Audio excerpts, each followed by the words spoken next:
So, in 2017, a lot of us, I think, at the 200th anniversary of her death, recognized that 2025 was probably going to be the last one that we got in our lifetimes, except for the very youthful and the very long-lived among most of us. This was it. 2025 was it. So I knew I wanted to write a book to be part of that conversation.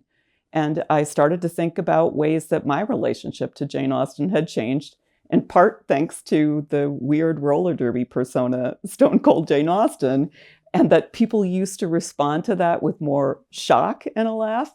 But the further I got into the 20 teens, people seemed to say, like, oh, yeah, of course, Jane Austen and roller derby. Like, oh, yeah, Jane Austen and zombies. It was just a more accepting approach, maybe, or a response to this sense of her being coupled with things that used to be seen as the opposite of her. And so I started to think more about mild and wild. And I knew I wanted to talk about her legacy. That's obviously an area that's very interesting and very important to me. And The Making of Jane Austen in 2017 dealt with that.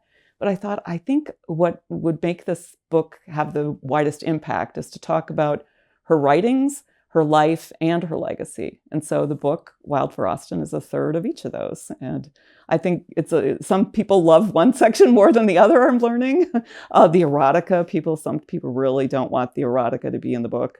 But I think it belongs there, and I'm excited to have been able to do the kinds of writing that are parts, the biographical, the critical, and the reception. I'm really excited to be able to have done a book with all of those.